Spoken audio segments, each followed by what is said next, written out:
그 문의가 온 거예요, 올 봄에 저한테. 네. 이거 20억 가겠냐고. 근데 그 분양가가 6억 8천입니다. 예? 무주택자분들은 그동안 마음고생하고 뭐 벼락거지라는 뭐 모욕감도 그렇죠. 느끼셨는데 지금 이제 완전 역전된 거죠. 무주택자들은 또 좋죠. 무주택자분들은 그동안 마음고생하고 뭐 벼락거지라는 뭐 모욕감도 그렇죠. 느끼셨는데 지금 이제 완전 역전된 거죠. 그래서 무주택자분들은 선택의 폭이 많이 넓어졌어요. 무주택자 입장에서는 옛날에 과거에 그 낮았던 가격에 비하면 엄청 올랐기 때문에 맞아요. 그렇게 떨어진 것 같지도 않대요 또. 정확한 말씀입니다. 네. 왜냐하면 지금 예를 들어서 10억짜리 올라간 거 있잖아요. 네. 고점이 10억짜리라고 말씀드리면 어느 지역이라고 제가 딱 말씀드린 뭐하고 실사례예요. 네, 네. 17억까지 갔어요. 최고가가. 작년에? 네, 경기도 수도권인데 17억 갔어요. 네. 올 봄까지 갔습니다. 봄까지 오, 갔는데 17억. GTX 호재도 있고 그러니까 뭐 호재가 많잖아요. 네. 그리고 신축이었어요. 그리고 아하. 입주한 지가 몇 년 안 돼요. 그러니까 호재가 많으니까 이게 쫙쫙 올라간 거예요. 웬만한 것도 10억이니까 뭐 17억 가죠. 갔는데 그 문의가 온 거예요, 올 봄에 저한테. 네. 이거 20억 가겠냐고. 근데 그 분양가가 6억 8천입니다. 예? 그래서 제가 욕심도 이 사람아.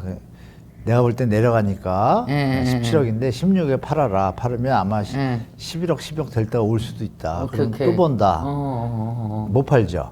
난 올릴까 봐. 버텨볼게. 버텨볼게. 네네. 그래서 버텼어요? 네, 버티고 지금 약간 뭐 지금 한 14, 13억까지 일단 내려왔거든요. 네. 그러면 조금 있으면 더 내려가겠죠? 그러면 그런 경우가 있습니다. 그러니까 쉽게 말하면 그래도 손해 안 봤잖아요. 네. 6억 8천에 분양을 받았으니까. 그러니까.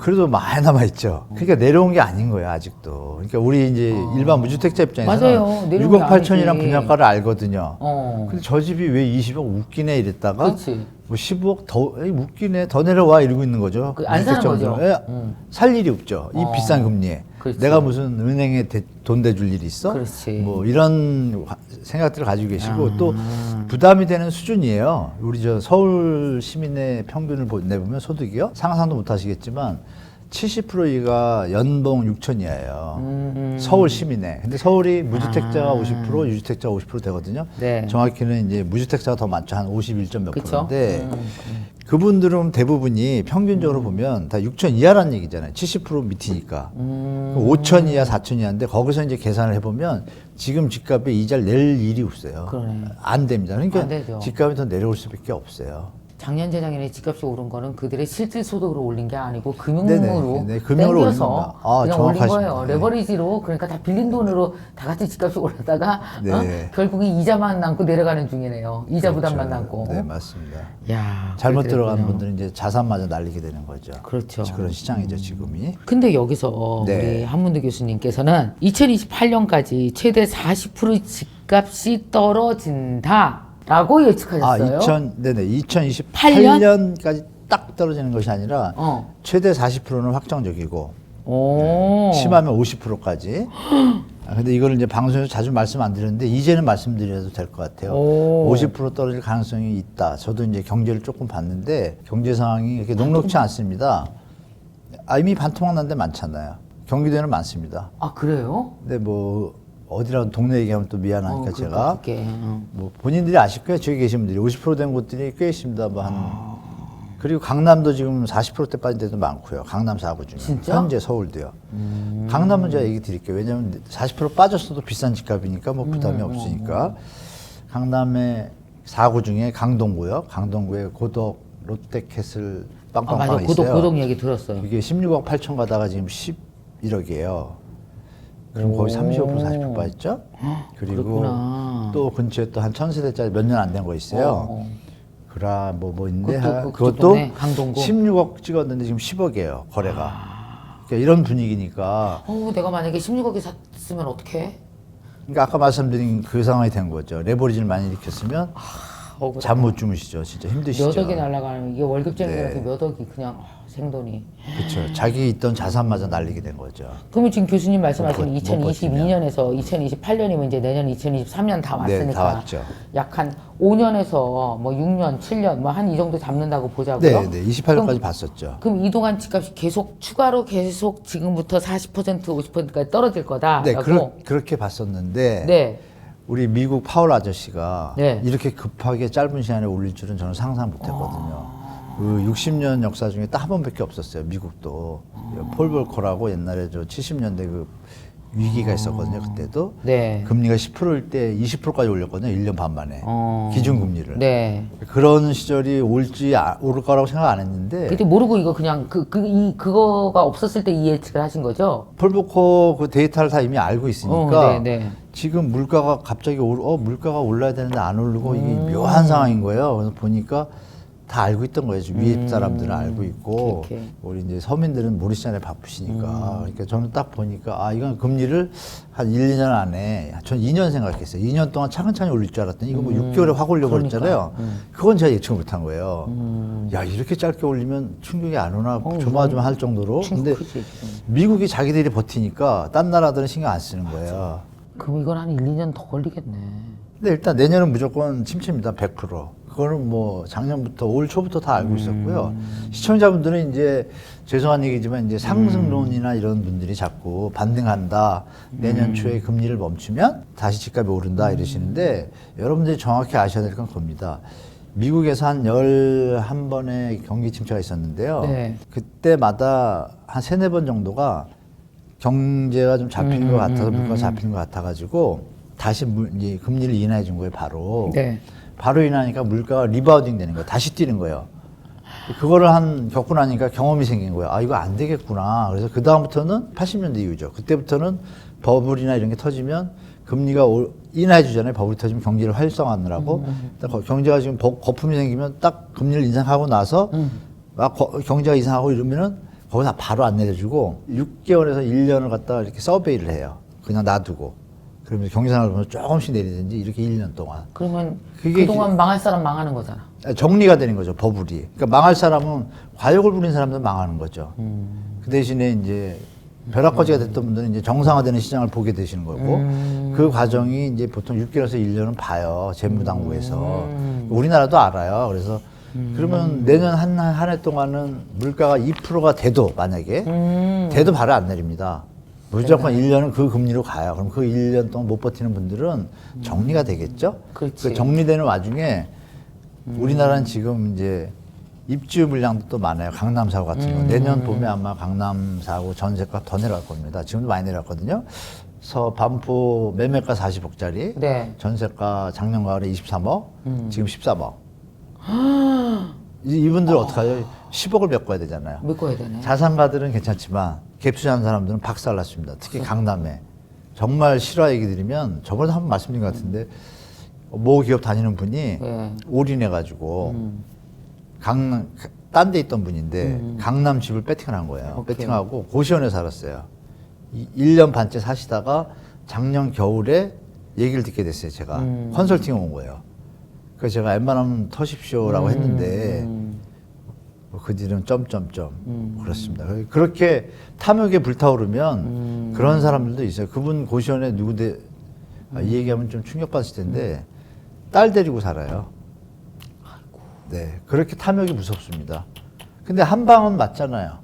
만약에 그게 6억 8천에 분양을 받았는데 풀 끌어가지고 아까 말씀드린 사례처럼 17억이 되면 15억에 팔아도 따블이잖아요. 직장 생활 하시는 분들은 꿈도 못 꿀 수 없는 상황이 벌어지니까 해본 거예요, 배팅을. 근데 하이리스크 하이리턴이 아니라 하이리스크 하이 폭망이 될 수도 있다. 근데 그런 시간이 지났고 이제는 자산을 이제 관리하셔야 할 때가 이제 된 거죠. 그래요. 내년 한 해 동안은 좀 조심하셔야 될 것 같습니다. 원래 주택 물량이 이렇게 원래 굉장히 많이 올해 내년 이렇게 나오게 돼 있어요. 그러면 인천이 요새 집값 많이 내려가잖아요. 지금 그림 보시는 것처럼 입주 물량이 너무 많습니다. 어느 정도냐면 지금 올해도 4만 한 2천 개가 되고요. 4만 2천 가고? 네, 인천만. 그리고 내년은 더 많습니다. 한 4만 5천 개 됩니다. 이야. 후년도 또 한 꽤 됩니다. 그 2만 5천. 4인 가족을 하면 뭐 몇십만이네요. 네, 근데 그 물건이 평소 인천 입주 물량의 한 2년치가 한 2년 만에 6년치가 나와요. 4년치 물건이 남아 돌아요. 그래서 지금 인천은 이제 엄청나게 내릴 겁니다. 지금 그림 2개 보신 것처럼 입주 물량이 많잖아요. 매매 가격 하락도 인천이 제일 셉니다. 그게 입주 물량이 많으니까. 그렇죠. 전세 가격도 하락이죠. 보시는 것처럼. 그러니까 이런 그림에서 보듯이 수원도 그래요. 수원도 괜히 내려가는 게 아니라 입주 물량이 많아요. 아, 그렇군요. 네, 그런데 지금 말씀드린 게 예전 같으면 사람들이 소득이 늘고 새로운 집으로 넘어가고 그러면 빌라나 그 밑에 급들은 빌 수가 있겠죠. 실제로 서울도 빈집이 10% 정도 됩니다. 그렇군요. 네네. 경기도도 빈집이 한 10% 정도. 그러니까 이제 왔다 갔다 유동을 하잖아요. 네. 근데 그것이 이제 상황이 이제 정리가 되는 거죠. 좋은 집인데 더 싸? 글로 넘어가고 그러면 그 영향은 영등포는 어떻게 돼요? 주택 가격이 내려가겠죠. 빠져나가니까 이런 게 이제 연쇄적으로 지금 벌어지고 있습니다. 그래서 경기도 물량이 좀 많아요. 한 15만 채 들어와요. 내년 한 해 한 10에서 15만 채 들어오거든요. 근데 예전 같으면 이동을 하고 사가니까 업그레이드를 하니까 이게 채워질 텐데 내년에 안 그럴 겁니다. 아마 텅텅 남아돌 겁니다. 그러면 어떻게 되죠? 또 내려가겠죠. 또 내려가겠지. 네, 그래서 입주 물량이 많은 데는 정말 시청자분들 조심하셔야 돼요. 자, 지금 이번에 그러면 서울도 지금 보니까 분양을 많이 한다고 그러잖아요. 다크 포레온, 준천주공. 네, 했죠. 예. 예, 하고 그다음에 하반기에 이제 청약 같은 거 네, 많이 나온다. 있죠. 예. 옛날에는 진짜 청약에 당첨되는 최저점의 아파트를 사게 되는 거니까 네, 로또였죠. 엄청 몰려 예. 로또였었잖아요. 예. 지금은 어때요? 지금도 로또인가요? 지금 로또라고 할 수는 없죠. 예. 왜냐하면 기억나실 거예요, 대표님. 우리 2010년도, 12년도 때 강남에 막 미분양 나오고 그럴 때 맞아요. 연타로 그때 조합원들이 안 팔리니까 지금처럼 금융이자비용이 늘어나니까 이거 어떡하지 이러다가 우리가 그럼 부담을 더하고 분양가를 낮추자 이렇게 됐잖아요. 그게 일명 착한 분양가였잖아요. 기억나시죠? 착한 분양가. 회사들이 하는 게 아니라 조합원들이 우리가 싸게 팔자 그래가지고 착한 분양가. 아니면 분양이 안 되니까. 그래서 분양가가 많이 내려왔었죠. 이 파코프레온하고 장희동의 레디안트 둘 다 아슬아슬하게 마감이 됐는데 본계약까지 되지 않을 경우도 있을 거예요. 아, 그래요? 근데 여기서 이제 투자자분들, 자산가들, 여력이 있는 분들은 이게 여러분 요번에 정부가 얘기하는 거하고 연결이 됩니다. 규제 완화를 풀었잖아요. 수도권을. 수도권에 이제 분양 물량이 많습니다. 이번에. 네. 내년 보면 12월, 뭐 1월, 2월 엄청 많은데 그 물량들이 지금처럼 1순위 주택 청약의 개념으로 가다 보면 나중에 남는 물건을 소화하기가 힘들어요. 그래서 요번에 조정 지역을 다 푼 겁니다. 풀면 어떻게 돼요? 일반 사람이 투자의 개념이 있으면 가서 전매 제한이 없죠.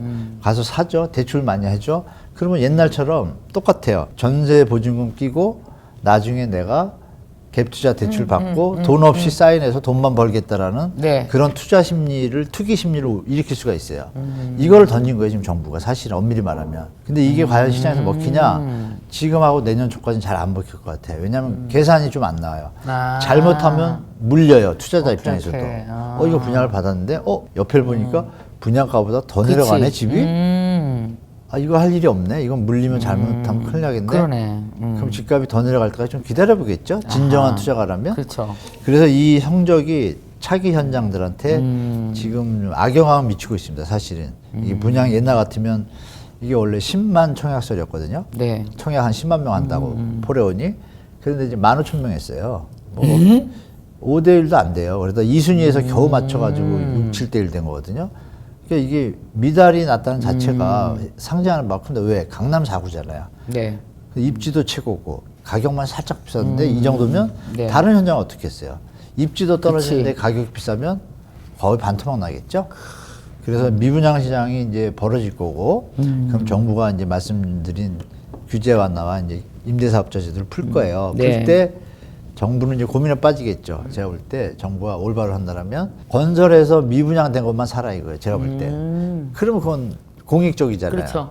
그 미분양돼서 건설사가 힘든 거를 사줘서 돈이 있으니까 건설사도 유지하게 하고 나중에 시장이 안정됐을 때 그동안 공익을 자기 돈을 투자를 했으니 거기에 대해서 나라에서 세금을 좀 감면해주고 이거는 누가 봐도 좋은 건데 기존 주택까지 할지 아니면 미분양 건설주택만 매입임대 사업을 풀지 모르겠어요. 이렇게 규제 그러다가 이번에는 완전히 규제 완화 이렇게 가고 있거든요. 네, 맞습니다. 사실 이렇게 규제 완화의 정도는 어느 정도고 이 규제 완화의 효과는 어떨 것 같으세요? 규제 완화가 지금 너무 빨랐습니다. 지금 제가 볼 때 이게 뭐냐면 사람들이 인식할 때 사람들이 다가설 수 있는 수준에서 감내할 수 있는 부담할 수 있는 수준일 때 미친 집값일 때 이 수치가 160이에요. 그림에 보시는 것처럼 162일 때 사람들이 못 버티고 이제 미친 집값이라고 막 얘기하고 거부감이 났을 때 터졌단 말이에요. 글로벌 금융위기도 같이 왔죠. 그건 외부 요인인데 많이 풀어줬어요. 규제를 다 풀고 지금 말씀하신 규제 지금 하는 거 있잖아요. 네. 그거 다 풀었습니다. 다 풀었는데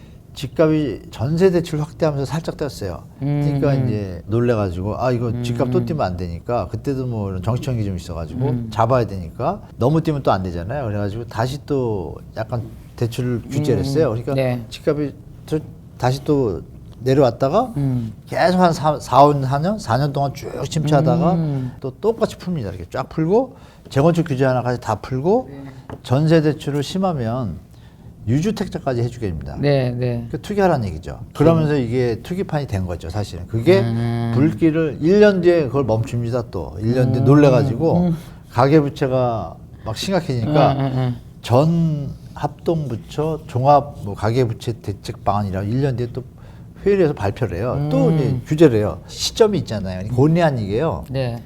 미국이 저금리가 들어간 겁니다, 또. 뭐 이런 게 겹칩니다. MB 때도 잠시 뛰었던 것도 저금리가, 그러니까 외부 요인인 저금리가 있어요. 그러니까 외부 요인 때문에 집값이 오른 것도 있어요. 근데 지금은 어때요? 상황이 많이 다르잖아요? 그런데 규제 하나를 똑같이 던졌어요, 예전처럼. 지금은 금리가 어때요? 치잖아요. 엄청 높으니까. 그러니까 안 맞잖아요. 효과가 똑같이 안 나겠네. 옛날이랑 다르겠네. 당연히 들을 수밖에 없는데 무리하게 던졌다고 보는 게, 그럼 미국이 내년 상반기에 잠깐 멈췄을 때 안 내렸더라 할지라도 심리적으로는 이제 멈췄구나 할 때 그 대책을 냈으면 시장이 잘 받쳐줬겠죠. 그래서 제가 할 때는 좀 아쉬운 면이 있습니다. 풀어서 지금 효과가 없고 12월에 임대사업자제도 푼다 그랬는데요. 근데 지금 정부로서는 완화라도 해야지 어떻게 좀 경제가 돌아가게 한다 이런 판단인가요? 이 부동산이라는 게 시장이 안정돼도요, 투자할 시장들이 항상 존재하거든요. 오케이. 독일도 임대 시장이 많은데 민간 시장은 다 거래가 돼요. 그렇게 움직이는 게 정상이지, 알맞게 규제 완화를 해주면서 국민들이 집을 살 수 있게 뭐 그런 시장으로 유도하는 게 더 좋을 것 같습니다. 2023년 네. 부동산 트렌드, 내년에 바뀌는 부동산 법, 우리 일반인들이 꼭 알아야 되는 거 뭐가 있을까요? 일단 재건축 그 규제 하나 있었잖아요. 네. 재건축 그 안전진단도 풀어주고 재건축 초과이익도 일대 1주택자든지 감면 조항이 생겨서 부담이 좀 줄었어요. 그 분양가 상한제도 이제 분양가 합리화를 통해 가지고 건축비 상승분이나 뭐 이주비 이런 금융비 들어가는 걸 다 합쳐줘서 분양가가 조금 높아진 효과가 있습니다. 그래서 법이 바뀌니까 호재라고 생각하실 거 아닙니까? 그런데 그 부분에서 유의하실 건 뭐냐면, 재건축은 보통 10년에서 15년 걸립니다. 그래요? 근데 그 정도 그중에 첫 걸려요? 단계가 안전진단이거든요. 그리고 나면 이제 출발이에요. 이제 시작이기 때문에 지금 경제 상황이 녹록치 않으니까 지금 투자할 시점은 아니라는 얘기죠. 재건축 스케줄이 있습니다. 이렇게 추진위원회 만들고 이 단계가 10년 걸린다 이렇게 아시고 투자 시점은 조금 지나서 하셔도 된다. 그럼 미국 금리나 파월 장관이 얘기했잖아요. 미국이 금리가 멈추고 물가가 잡히면 그때 집 사세요. 너무 미안하니까 국민들한테. 그렇게까지 얘기를 했는데, 제가 다른 방송에서 이런 얘기 들었는데, 친아버지는 나를 안 돌보고 바깥에 옆에 있는 아저씨가 저를 케어해주는 느낌까지 들 정도니까 정말 아이러니하죠. 그러니까 내년 시장 그렇습니다. 이 재건축이나 여러 가지 규제 하나가 많이 나오는데 일반 시장에 계신 1주택자나 무주택자분들한테 해당은 안 돼요. 다만 이제 투자 개념에서, 우리 이제 MKTV가 투자 개념에서 본다라면 갭 투자할 상황도 아닙니다.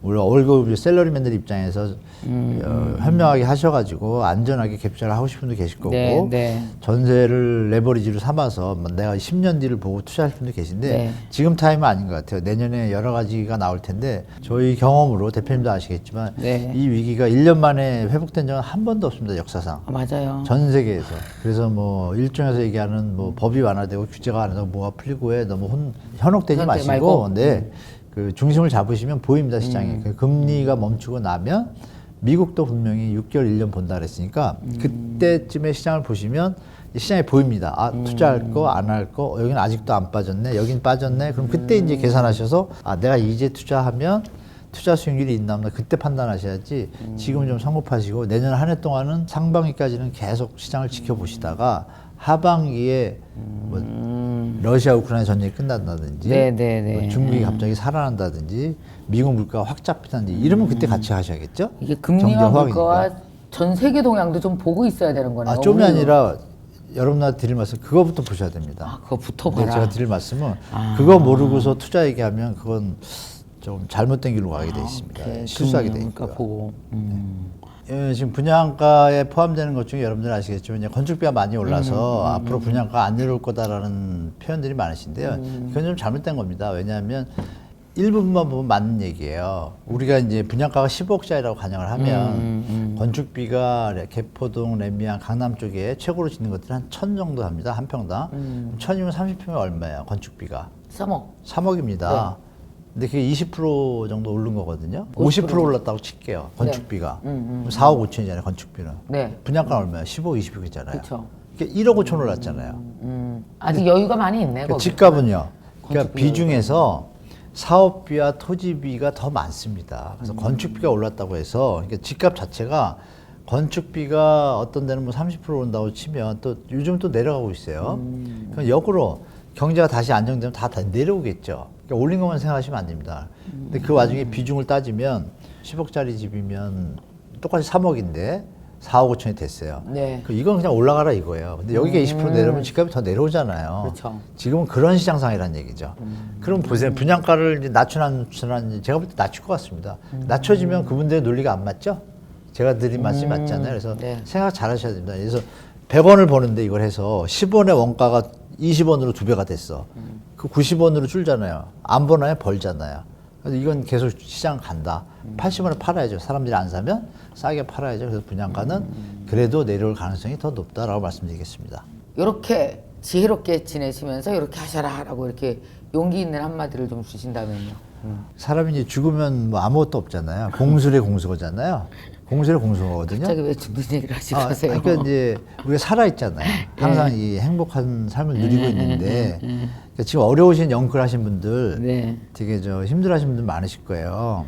근데 그럼요. 이건도 이 또한 지나가리라. 지나갈 겁니다. 그리고 또 무주택자분들 그동안 고생하셨는데 그건 또 지나셨잖아요. 그분들은. 그래서 이제 시간이 지나면 항상 이 뭐 대표님도 아시면 인생은 이 굴곡이 있잖아요. 그래서 좀 어려운 상황에 오셨다고 너무 힘들어하지 마시고 이게 우리가 이 2차 세계대전 때 왜 많은 분들이 돌아가셨지만 살아남은 분들은 지금까지 이 문화의 발전과 경제의 발전을 향유하면서 사셨잖아요. 그러니까 살아있으면 좋은 때가 분명히 옵니다. 그래서 뭐 안 좋은 생각은 절대 하지 마시고 어려운 네. 것도 하나의 작은 전쟁터라고 생각하시고 내가 여기서 잘 극복하면 희망찬 내일은 분명히 오는구나. 그리고 노력은 절대 배신하지 않으니까 그러면 긍정적인 마인드로 가시면 이 위기도 슬기롭게 잘 넘기시고 희망찬 상황을 좀 맞이할 수 있을 겁니다. 네. 좋아요. 이제 금리도 오르고 집값은 폭락하고 도대체 나는 어떻게 해야 되지? 갈팡질팡 하셨던 분들에게 기초부터 다시 한번 생각해 볼 수 있는 그런 인사이트 있는 이야기를 같이 나눠봤습니다. 우리 교수님 말씀을 잘해 주셨고요. 여러분 내년도 무사히 네. 무사히 지혜롭게 욕심을 조금 내려놓고 내년을 잘 버티시기 바랍니다. 그죠? 네, 그러다 네. 보면은 또 언젠가 맞습니다. 또 그죠? 맞습니다. 예, 맞습니다. 안정적인 그 합리적 가격으로 내 집도 마련하고 네, 이럴 수 있는 맞습니다. 기회가 예, 또 올 수 있을 겁니다. 그죠? 당연합니다. 예. 네, 오늘 이렇게 말씀 나눴고요. 여러분 연말 잘 지내시고 새해 또 뵙도록 하겠습니다. 고맙습니다.